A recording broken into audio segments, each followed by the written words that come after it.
Mais uma vez, querido irmão, muito mais feliz sou eu ao saber que você clicou e deseja estar em comunhão com Deus. Eu sou muito grato por teres clicado. Se ainda não se inscreveste, se inscreva em nosso canal, partilhe estas meditações. Não sabemos como Deus pode usar nosso dedo simples para alcançar mais uma alma. Partilhe o nosso canal. E para ouvir a voz de Deus, é necessário convidá-lo. Vamos convidar o nosso Pai. Senhor nosso Deus, mais uma vez, nós queremos te convidar para esse estudo, essa meditação. Que as palavras ditas por ti possamos ouvi-las e estar cravadas em nosso coração. Que ela tenha o poder necessário para nos transformar. Por favor, cumpra o teu querer em nós. Nós te clamamos. Em nome de Jesus. Amém. Um guia infalível. Tornai-vos, pois, praticantes da palavra e não somente ouvintes, enganando-vos a vós mesmos. Tiago 1, verso 22. Deus conclama os que conhecem sua vontade a serem praticantes de sua palavra. Esse é um convite à prática e não mais teoria, falatórios. Fraquezas, indiferenças e indecisão convidam os assaltos de Satanás. E os que permitem que esses traços de caráter aumentem, serão irremediavelmente tragados pelos vagalhões da tentação. De modo que professe o nome de Cristo se requer que cresça até a estatura completa de Cristo, a cabeça viva do cristão. Todos nós precisamos de um guia, isso é verdade, que nos dirija através das muitas perplexidades da vida. Assim como o marinheiro precisa de um piloto que guie a nau entre os bancos de areia ou nos rios cheios de recifes, e se encontrará semelhante a um guia, apontamos-vos a Bíblia. Uau! Inspirada por Deus, escrita por santos homens. Ela assinala com grande clareza e precisão quais os deveres tanto de idosos como dos jovens. Eleva a mente, enternece o coração e comunica ao espírito alegria e felicidade. Uau! Quanta bênção é ter a Bíblia. A Bíblia representa uma perfeita norma de caráter. É o guia infalível sob todas as circunstâncias, até ao fim da jornada desta vida. Tomai-a como vosso conselheiro, como a regra de vossa vida diária. Uau! Então Ellen White não diz, tomai os testemunhos como regra de fé, como alguns acusam os adventistas. Vocês adoram Ellen White? Não. Deixa bem claro aqui o texto. Tomai a Bíblia como vosso conselheiro, como vossa regra de vida diária. Só a Escritura. Nas Escrituras, milhares de gemas da verdade se encontram ocultadas dos pesquisadores superficiais.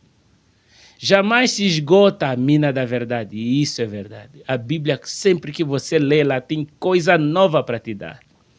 Quanto mais investigardes as Escrituras com um coração humilde, tanto maior será o vosso interesse. Isso é verdade. E tanto mais sentireis a impressão de deverdes exclamar como Paulo, ou com Paulo. Ó profundidade das riquezas, tanto da sabedoria como da ciência de Deus. Quão insondáveis são os seus juízos e quão inescrutáveis os seus caminhos. Romanos 11, 33. É verdade, a Bíblia ela é profunda. Dia a dia deveis aprender coisa nova das Escrituras. Pesquisai-as como se buscasseis tesouros escondidos. pois contém as palavras da vida eterna. Jesus diz, João 5,39, né? Examinai as escrituras, pois cuidais ter nelas a vida eterna. E é verdade. Orai pedindo sabedoria. É isso, meu querido irmão. Ore se você não está entendendo os textos. O Espírito Santo está pronto para ensinar a sua palavra, né? Pedindo entendimento a fim de compreender esses santos escritos. E se isso fizesseis, encontraríeis novas belezas nas palavras de Deus. Sentiríeis que recebestes nova e preciosa luz sobre os assuntos relacionados com a verdade. E as Escrituras receberiam constantemente nova valorização em vosso apreço. É triste ver nos cultos cristãos agora, a Bíblia não existe. Alguns até fingem e dão um subterfúgio, mentindo que estão levando a Bíblia no telefone. Mas sabemos muito bem que não leem a Bíblia, não gostam dela. E se dizem ser cristãos. Não têm a palavra que os orienta. Por isso estamos assim, todos sem norte, sem sul. As pessoas nem sabem mais o que é pecado, o que não é pecado, o que é permitido, o que não é permitido. E quando não é permitido, você se pergunta para ele, por que na tua igreja isso não é permitido? Fala, não sei. Porque não usa a Bíblia. Pergunta para muitos, por que você adora no domingo? Não sabe. E se sabe, dá a resposta aqui, como papagaio, dá aquela resposta que todo mundo dá, né? Não, porque Jesus ressuscitou no domingo. Ele disse para adorar no domingo porque Jesus ressuscitou no domingo? Está escrito isso na palavra de Deus? Deus foi quem orientou? Não. Então, é triste ver os cristãos agora. Estou falando das nossas fileiras também. Muitas coisas os cristãos só estão seguindo. O pastor disse, o ancião disse, na igreja disseram, não sei, mas está escrito na palavra? Não. Por que não sabe? Porque não tem a palavra. Agora sois chamados a ser diligentes no emprego de todo o meio da graça, a fim de aprenderdes, ser transformados no caráter e crescer à estatura completa de homens e mulheres em Cristo Jesus. Então é isso. Temos a necessidade de crescer como Jesus cresceu. A estatura do conhecimento da palavra exige sacrifício, porque o normal é não lermos a Bíblia. E Satanás existe para nos fazer não ler a Bíblia. Satanás existe e ele tem muitos agentes. Muitos agentes. As telas tiram o hábito de ler a Bíblia. É verdade, as telas tiram o hábito de ler a Bíblia. Por isso, quando você estuda conosco as meditações, é bom estar sentado com a Bíblia do lado. Por quê? Porque eu vou citando textos e você precisa comprovar. Por quê? Porque é necessário. Às vezes você nem sabe se eu estou a mentir. Então, se você não lê a Bíblia e só passa a vida a ouvir, o que você vai guardar para você mesmo, do teu caráter sobre a palavra de Deus? E quando chegar a prova, qual texto você vai lembrar? Porque precisamos tê-la em nosso tesouro. A palavra tem que estar entesourada em nós. Porque o nosso caráter não pode se manter firme em Jesus se a palavra de Jesus não está em nós. Porque é ela que transforma o nosso caráter. Então é isso, esse é o apelo para nós hoje. Usar a palavra como um guia infalível, e porque ela é infalível. Só Deus é infalível e ninguém mais, nenhum homem mais. Tem se dado a infalibilidade a homens. Não é verdade? E porque se são infalíveis, por que morreram? Se são infalíveis, por que um escreve a primeira encíclica, depois vem outra encíclica contradizendo o que o outro disse, ou vem uma bula, depois vem outra que contradiz a bula do outro?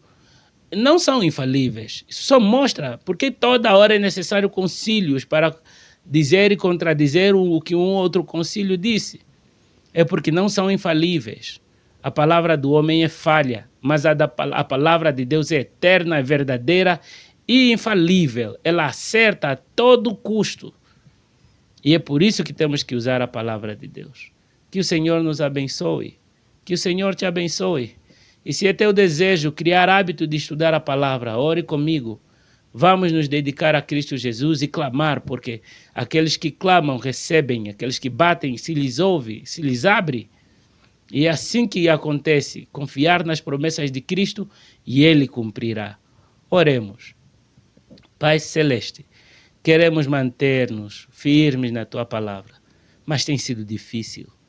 Satanás nos tem tirado o gosto, o apetite de procurar a Tua palavra e procurar nela os tesouros guardados. Mas queremos pedir auxílio, porque o Senhor é o nosso ajudador em tudo.